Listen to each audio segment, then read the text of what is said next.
We're going to go live stream now. And I'm going to share this on some friends groups. So if my head is tilted down, it means that I'm looking at Facebook.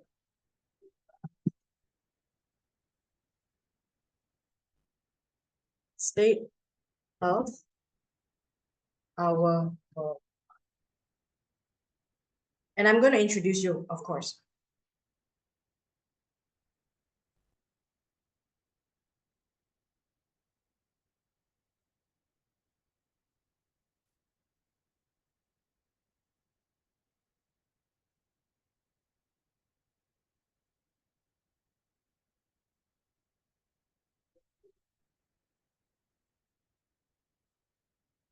All right, we are on live now.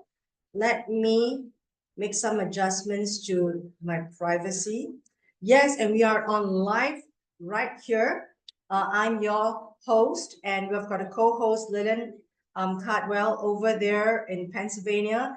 And we are here, right? And if you're scrolling through the Facebook, you are watching the Platinum platform. And if you are with me on radio, you are listening into Passionate World Talk Radio with Lillian Cardwell. A little bit about Lillian, and before we go to her, myself, your host today, it's going to be a two-in-one podcast on podcast and on radio. And you can find this on Facebook, YouTube, on all my podcast catches on Apple, Amazon, iHeartRadio, and also Apple. And also you can find this on Lillian's digital radio. So Lillian, I'm here tonight. It is 9:54 p.m. on a Monday night in Singapore at the tropical island. Beautiful. But you know, Lillian, tell us where you are. And I want to let you know that I'm just seated outside or near to the South China Sea. That's where the sparks are flying.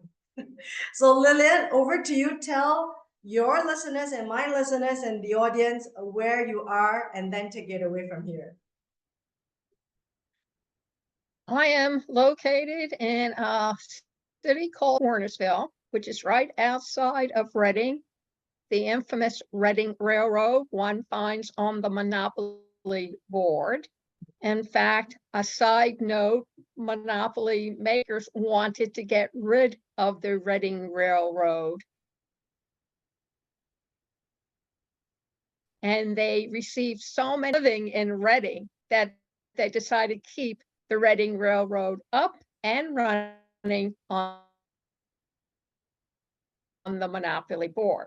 I'm in Pennsylvania. Warnersville is about 3.5 hours out of New York City.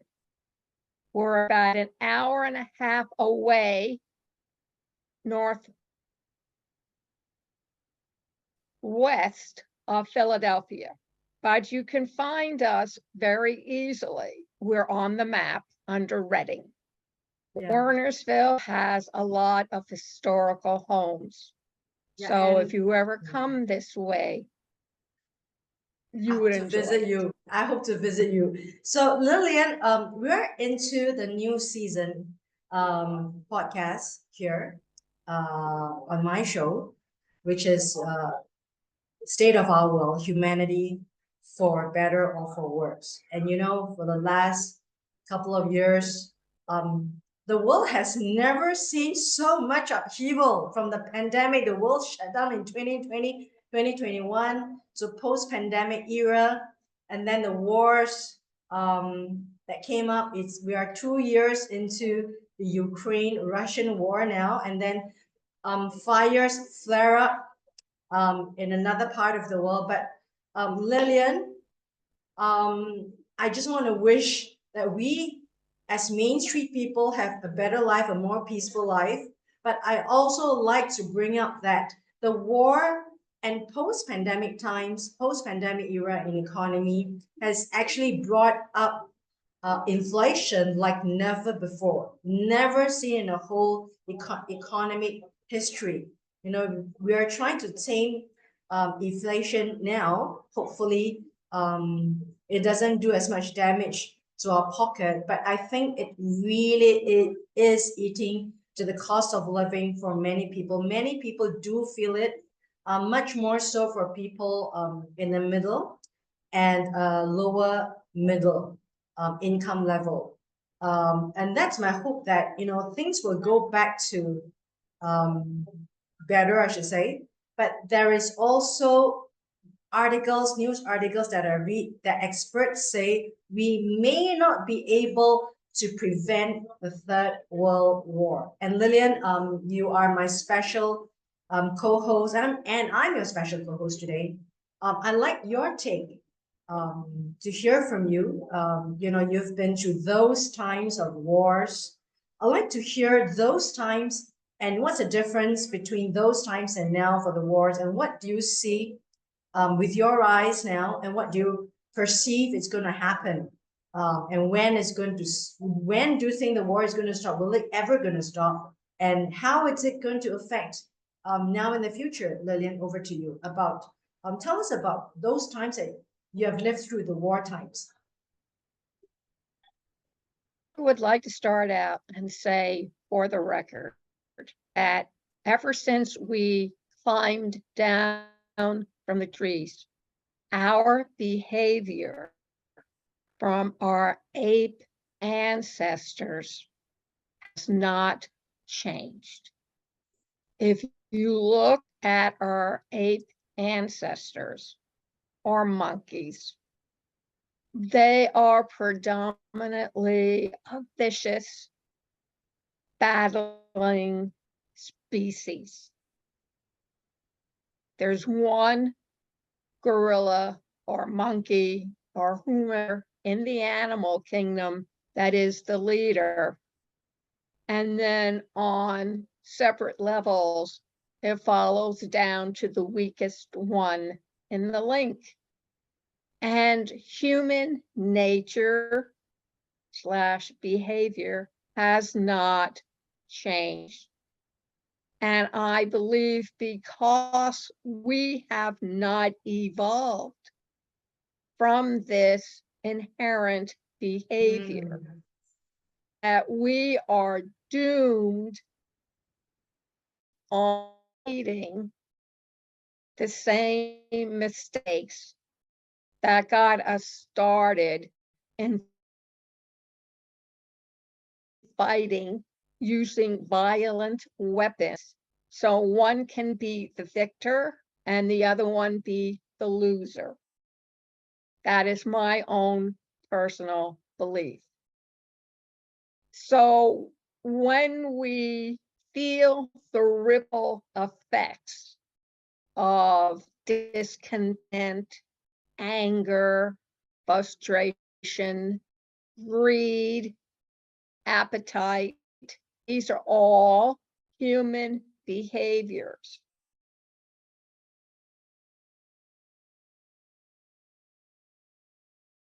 And throughout our history going on, it may not be a world war. Yeah, and I think I totally agree with you, because the primitive nature of mankind have not changed. You know, the competitiveness, the stronger bullying the weaker into submission, and the stronger bullying the weaker into following the rules of the victor.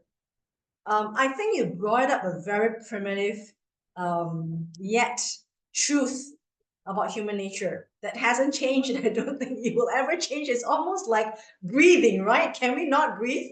So I think you have brought up a point of perspective that I think a lot of us have not thought about, because we're so overwhelmed by, yes, the news.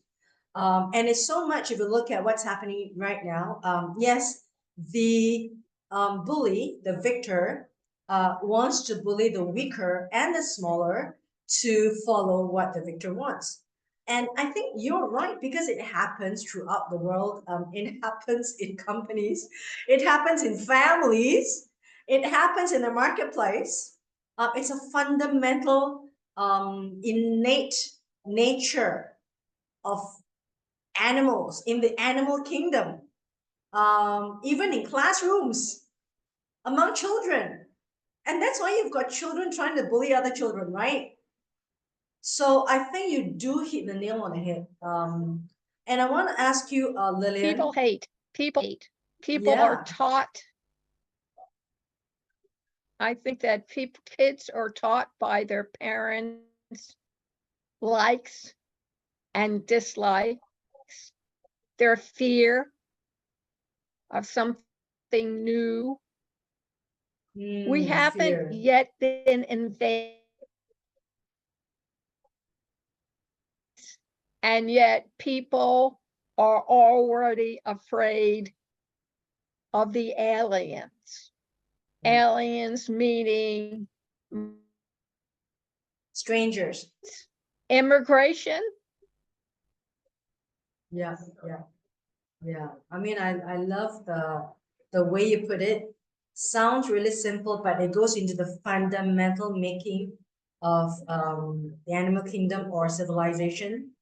I'd like to hear, Lillian, you must have. You the cannot thing, change your nature. yeah, and I'd like to pose this question to you. You know, you lived through those times that the television is black and white. And when the radio is still a transistor radio, and then the telephone is still a dial telephone, and people do not have dial telephone, maybe in the early part of your life. Tell us from your point of view, you know, we're talking about the state of the world. How do you see the world has changed in your lifetime? Describe and tell us. Not in 5,000 words, but maybe you can summarize. Certainly, my grandparents were born in the late 1890s. They lived until after the Vietnam War. During that time, they went from no electricity to electricity, no indoor plumbing to plumbing, horsepower to plane power, Wow. train power, and cars. They went from women being married, having lots of kids, to transgender, bisexual, homosexual, anyone can get married. A lot went down. They lived through 2 world wars and Yeah. Korea. Yeah. I look at the baby boomer generation. We are born during the late 40s, after World War II, the 50s, and partial 60s, and we've experienced the advent of television, radio, cable, calculator, laptops, cell phones, computers that are not 2 football fields, the space race. We have experienced the beginnings now of artificial intelligence, singularity in 20 years, marriage of machine and human equals cyborg. That is how I look at it. We are going through, and possibly World War III. And after that, you don't have to worry, because civilization will not exist.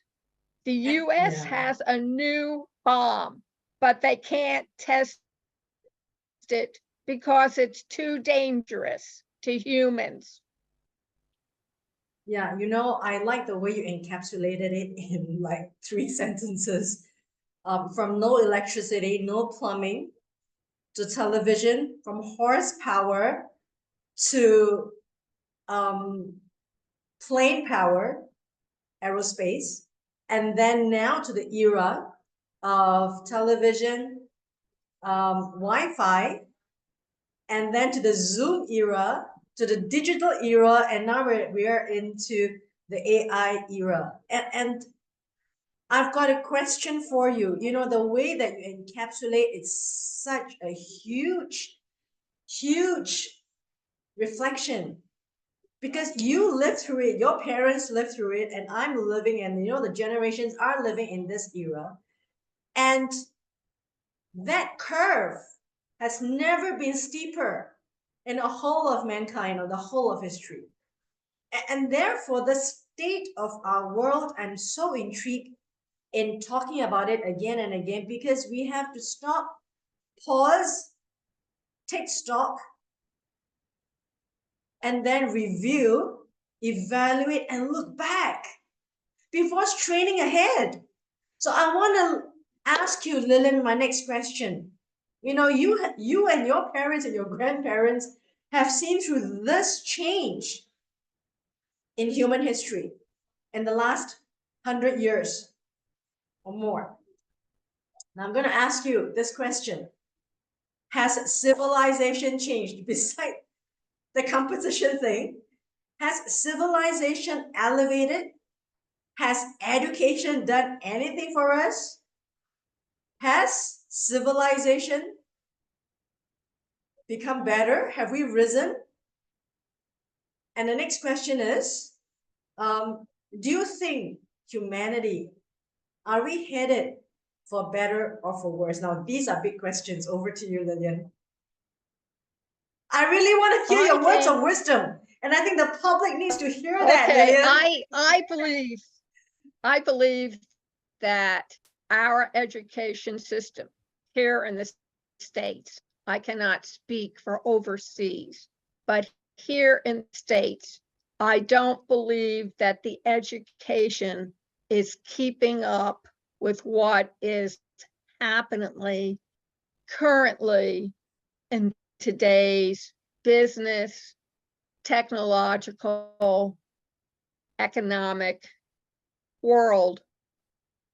There's a cartoon that I recently sent to my son, and this gentleman called up a computer repair shop and was told by their proprietor, "We can't help you until the 9-year-old kids get out of school at 3 p.m. They're the ones who will fix your computer." I know what you mean. And it's so apt. My grandson can use my iPhone 12 more effectively than I can. He knows intuitively how to make it work. And remembering back to when I was his age, that's how it was with the television set. So I think that we know, science has told us our DNA is changing within us to meet the demands of the new technology world. And over the age of 25, I'd have that new technology imprinted in their genetic system. I think that humanity has still arrogance, vanity, jealousy, and deliberately seeks out combat because they enjoy it. Wow. Football does not help. They invented the game of chess to fight wars. Hasn't worked out very well. The only successful demonstration of of influence came from a group of Greek women who refused to be women wives to their soldier husbands if they continue to fight. And they are the only piece of humanity that has ever done that. No one else has. Tragedy. It's bad enough that they draft kids 18 years Yeah. into the armed forces, but it's worse when adults force children as young as 8 and 9 to learn how to kill without feeling, what they call warriors.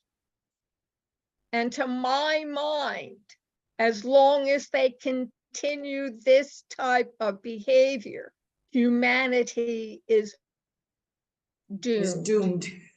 And I like the part where you say that yeah, it's still innate in our nature, jealousy, wanting to harm, and that the sinful nature of mankind has not changed. And I think what what you've said is, in a nutshell, if I'm right, you're saying that no, we have not changed. And yes, education could not keep up with the vastness, the magnitude, and the speed of change around us.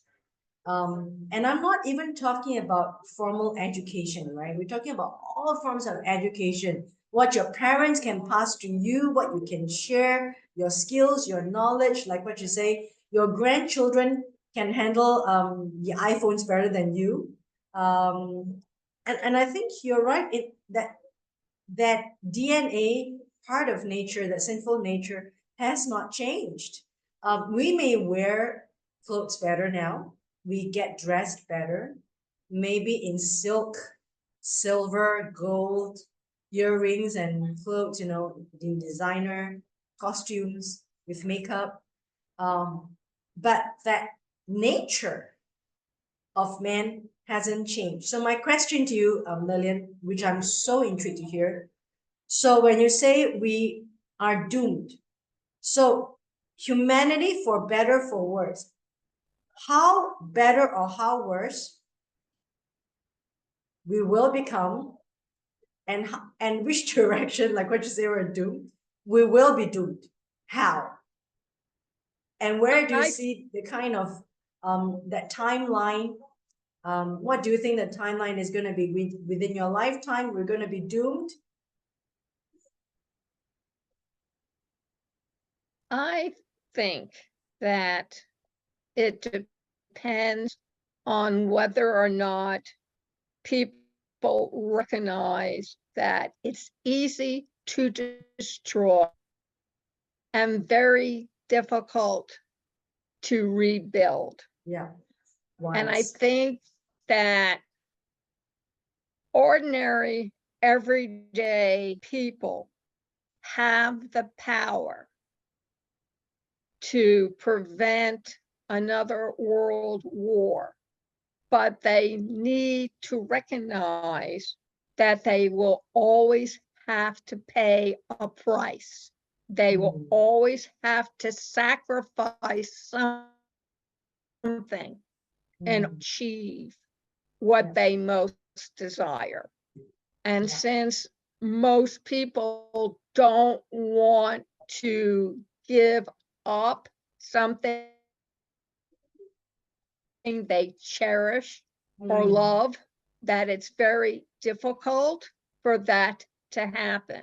Now, last year, there was a group of students who forced some laws into effect about climate change, but you don't hear about it anymore. And that's because they could not sustain it. Yeah. It's one thing to jump up and make a change.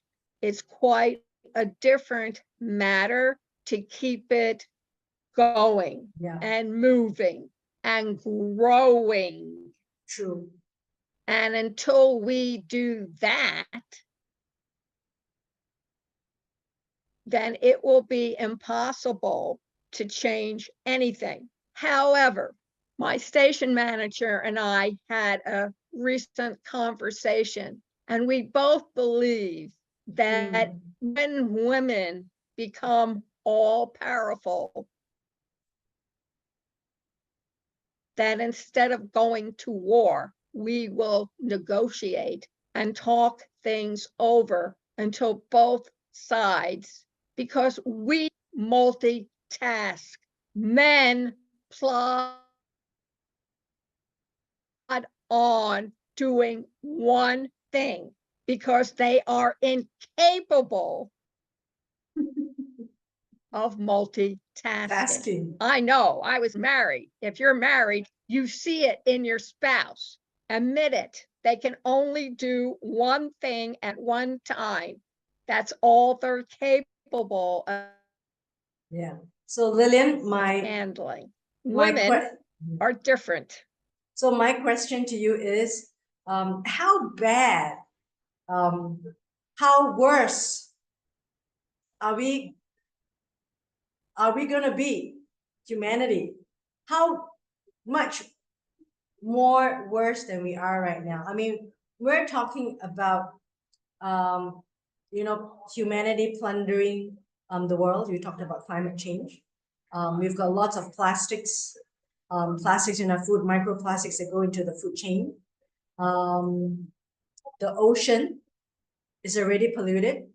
It's the unseen rubbish dump of the world, I should say. You just throw it, whatever thing, you just throw it in. The fishes are dying. There are lots of oceans. There's no more fish, right? I think the world is deteriorating very much. And you do say that humanity, the sinful nature of us, hasn't changed. So, is there any way we could save ourselves? Education, do I you think it think will that ever? education is important, but it's not the end all. The end all, the person's mind, their perception, their attitude, their beliefs, and comprehension. Pearl S. Buck believed that when the rich become too rich and the poor become too poor, there is war. But then she goes on to say, the poor then become rich and they act the same way that the previous wealthy, because that's what they were taught. The vicious cycle. We need to break out of that. Exactly. Exactly. There's so much more we can talk about. I hope that you can come back to the state of our world. Today we just came through. That's why I want to hear from you. From your life, your own life, how the world has changed, and you've encapsulated in 3 to 5 sentences in such a beautiful way. And it's hard for us to make such sentences because we have not lived through those times. So I hope that you can come back to State of the World to tell us your take on your view of the world. Delighted. And also, yeah, I hope that. And also we can talk about what's holding humanity, civilization back, and what can we do to help elevate civilization. If not education, if education is not the end all, we may want to continue conversations like this. Let's get it all started. Like what you say, it needs to be sustained. Yeah, I thank you so much. We had about more than half an hour of talk on state of our world. We just came through, but I'm so glad that Lillian, you shared with me your view. I do want you to come back very soon tomorrow or next to continue our conversation on what you see from your perspective and what I see from my perspective in this new era that we are pivoting into, or we are thrown into, the AI era. I think that would be really, really interesting. Let's talk about the next part, Lillian. Lillian, you and I are co-authors of very important books right now. We have co-authored a book, Gold Nuggets for Entrepreneurs, Digital Strategies, Podcast for Business, and You. Something that we launched at the beginning of the year. It's available online at Amazon.com, and we are now writing a couple of our books already, which is under wraps. It's not out yet, but I want to launch something with you, Lillian. We're talking about It's My Life. I have launched this It's My Life magazine in 2021 to great fanfare. So I would like to sustain that effort on an individual level. A lot of us are writing memoirs, and I was looking at Instagram. Even your ex first lady, what's her name? The wife of Donald Trump, the beautiful Melania Trump. She's actually just launched her book, and her book is called The Truth. I'd like to give this opportunity to your listeners and my viewers, or my listeners too, about the opportunity to launch their memoirs with you and I. Me through my publishing company, GDM, Metropolis Publication, and you yourself as one of their authors. So I'd like to launch this officially with you, and to call upon people to come on this revolution to write your story for your children and your grandchildren. Lillian, a question. It's my life, it's your life, Lillian. How important is it for people like us to leave behind our stories for the generation after us? I think it's very important.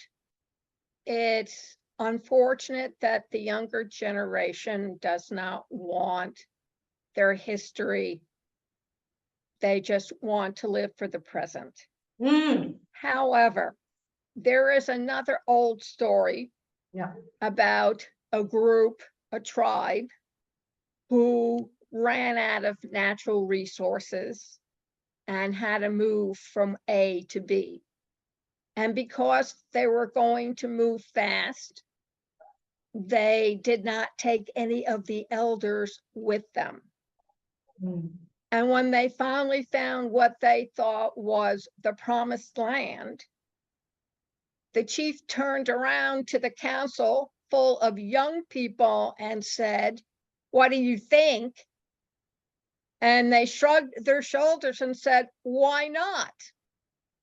And that's when the chief understood he needed the elders to give him the answers based on their experiences and accumulated knowledge. And the same applies to the baby boomers who need to hand down, put in print or an audible, so that future generations have something to fall back upon, so they too can continue civilization as they know it. Wow, beautifully put, Lillian. And like what you say there, to me, there are two aspects which is so important, like what you say. Forefathers, if they could write down their life experiences and life journey and the words of wisdom and what they've experienced, and so that the future generation have something to base on their lives.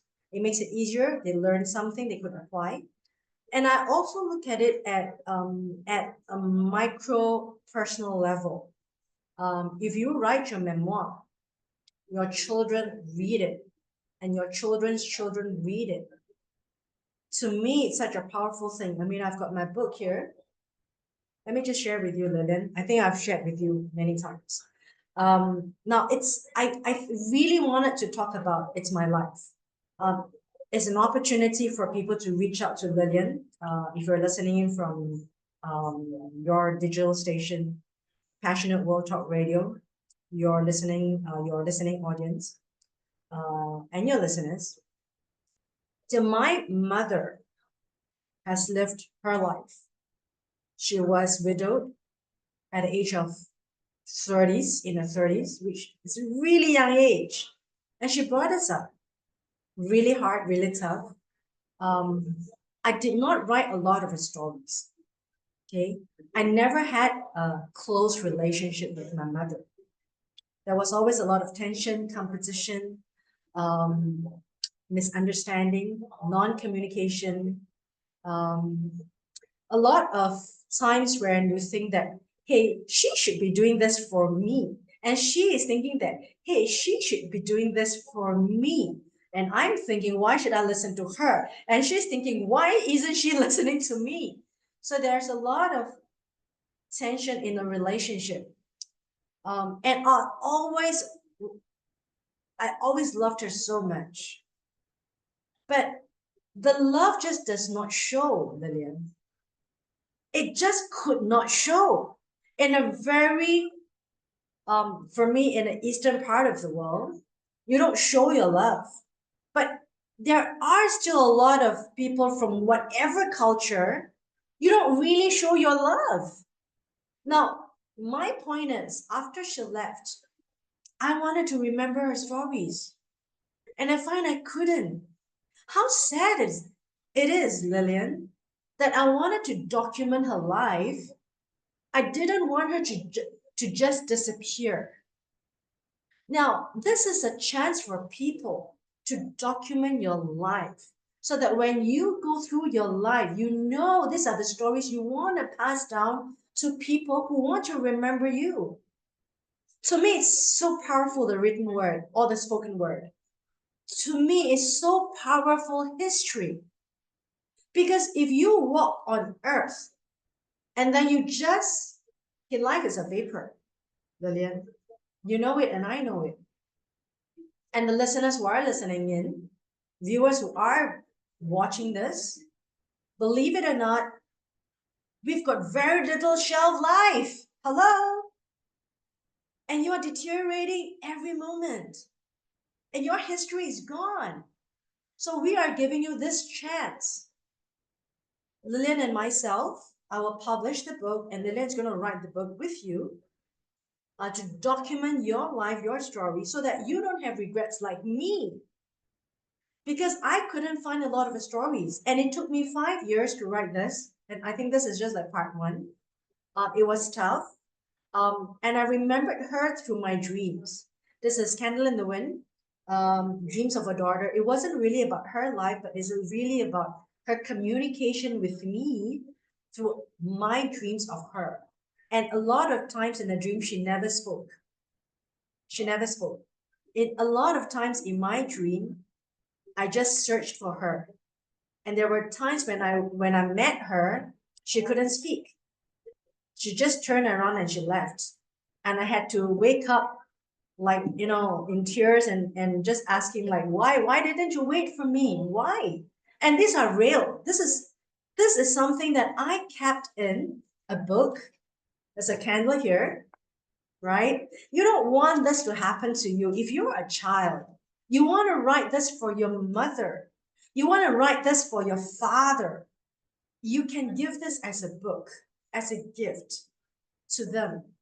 To me, it's nothing much more important than your footprints on earth. And I think, Lillian, you're at the season, and your listeners at this season, they know what I'm talking about. Because it pains me to even reread the book. But I would want to challenge people. Remember, this is the time, this is the state of our lives where we pause, we rewind, We take stock, we evaluate, we think back, and we document, because you don't know when your next breath is taken away from you. And that's truth. And that's the truth. And that's nothing. I can only say this: the sun rises from the east and everyone dies. Yeah. That's the truth. Okay. There's no argument in any culture. Okay. You're the queen, you die. You're the janitor, you die the same way like everyone else. And if you're a daughter listening in, do this for your mother, for your father, for your sister. And if you're a mother, if you're alone, do this for yourself, because one day I did this because I didn't want her life to just be a vapor. I wanted it to be a legacy. I wanted people to remember her. And I always talk about my book, and I have a summit, Crossing the Chasm. It talks about how do you cross over. You know, um, it's not about the sales of my book, ladies and gentlemen. It's about my experience. That don't regret that one day you miss out on your parents' life stories because you never documented it.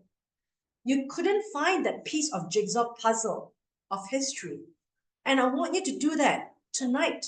If you think you're listening in from Passionate World Talk Radio, or Talk About Life in my YouTube channel, or on my podcast, or on Facebook, the Platinum platform, think about that. We don't live an extra breath if the next breath is taken away. We all only have one final breath. I'm not going to talk about my book because it's not about promoting my book, but it's about a reminder. You've got to start writing your memoirs, and it may take a month, it may take a year, it may take years, it may take months, but it does take time. So Lillian Cardwell here, she will help you because she's a wonderful, fantastic writer. We are collaborating across the ocean from the United States to Singapore, and anyone's listening in, because I know a lot of your listeners are from China, and we've got Yeah, listeners they are from China and America and many parts in of America, South Singapore, America, yes, Singapore, and also Africa. myself, Yeah. my listeners. I used to have listeners from Ukraine in my podcast, but after the war is no more. So I would like you to think through, and I'm going to pass the floor to Lillian. My own experience, and I'm urging everyone, because one day you will just be a vapor. Believe it or not, people do not understand the concept. You will just be a vapor, and you will just disappear. Okay. And then your stories will be erased, and your footprints will just disappear like the vapor. So Lillian and myself, we are inviting you for this revolution. Join us, write your memoirs and write your stories. It's not sufficient to be on a podcast. Write it so that it is your legacy, and then you can pass this on to your children and your children's children, and forever. It is a legacy. So over to you, Lillian. Tell us about what your thoughts are for a memoir like this. It's my life. Number one, it is stated that it's the victor who writes the history. So put it down in your terms and ask yourself, why should historical people just be the ones who are remembered and their words listened to? You are a part of their history. Without you, they would be nothing, zero. You are that. just as important, if not more so, because they count on you to get where they need to be in order to become a victor.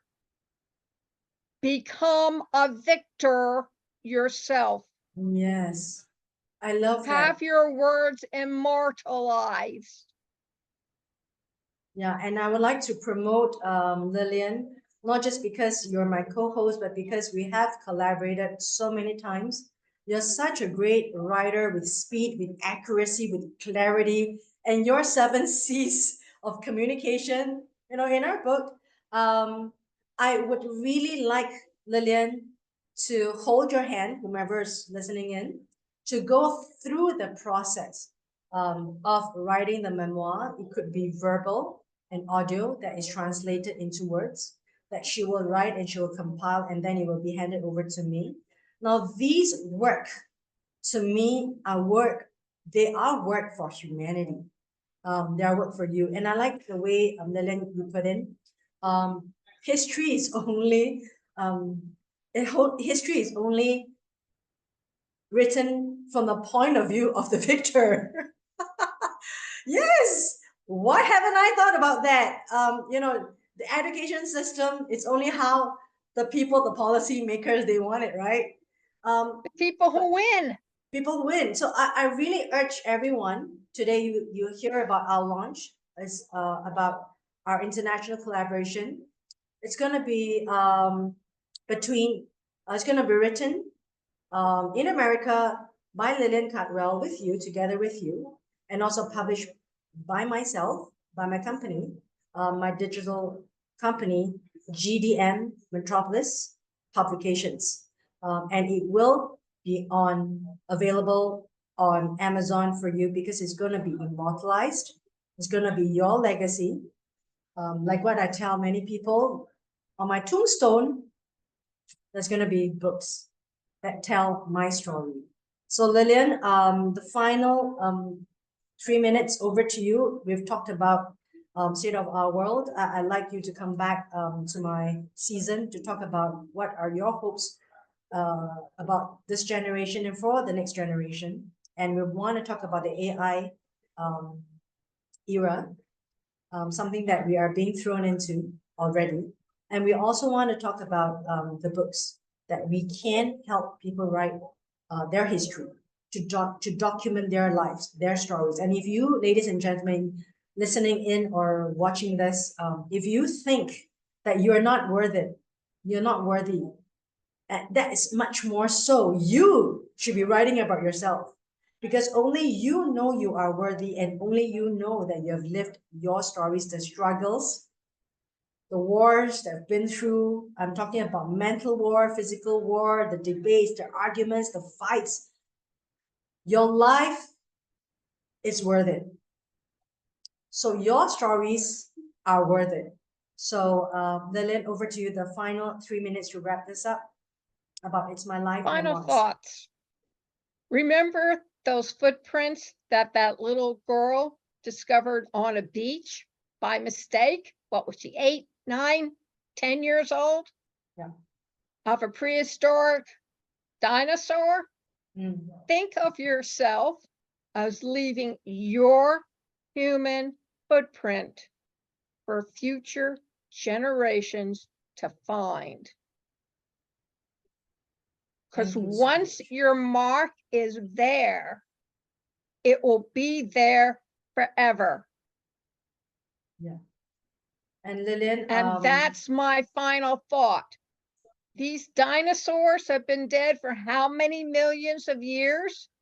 And we're still digging them up and giving them front page news. Yeah. So become front page news and get your memoirs written. Yeah.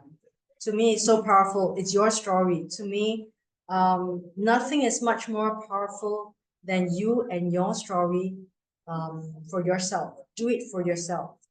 So that when you leave this world and when the vapor evaporates, you can leave your legacy behind. And you know, I can't even start to not say anything anymore. Not to sell the book again, but if you would, anyone would like, you can go to Amazon. This this is so difficult for me to write. It took me 5 years because they are rare. And I want all of you who are listening in to go to Lillian Cardwell, because she will help you so that you don't have to take 5 years. Like me, you can take 5 months, you can take 5 weeks, you can take 5 days. But what's important is you want to document that part of your life, and that journey of reflection is huge, because you start to remember the pains, the joy, ups and downs, and then you start to think that, hey, my life, I've struggled a lot. Life isn't easy. So it's a life that is worthy of my life. It's worthy of everything. All these struggles that we've got, life isn't easy for us to arrive here. People are gone. You know, Lillian, a lot of people are already gone. For us to be alive, it's such a blessing. So please write to Lillian, emails here, and write to me and tell us that you want to know how it works, how much it costs, and what it takes for us to help you to do that. So Lillian, we will come back again to talk about writing memoirs for people. Nothing is bigger than your life and your story and the conversations you had with the people, the lessons that you have learned, the journeys you've walked, the struggles you've been through, the fights, the love, the hate, everything. I mean, I can't even believe it, Lillian. We're talking about helping people review their lives. How great, how big, how phenomenal a task this is, Lillian. Over to you, the last 10 seconds for you to say goodbye. When you see your life appear before your eyes, take notes. Take note. Thank you, Lillian. I hope that we can talk about this, the memoirs, and how impactful it can be for you and your life. So listening in, thank you so much, Lillian. I enjoyed this so much. Always such a pleasure to have you with me. We can have so many conversations again, and we come back again for State of Our World, Humanity for Better or for Worse, and also your memoir with us. Signing off from Singapore, Lillian. From Warrensville, Pennsylvania. Bye. I'll talk to you soon. Bye. Everyone, watch Bye-bye. out for our next episode. Bye. Bye.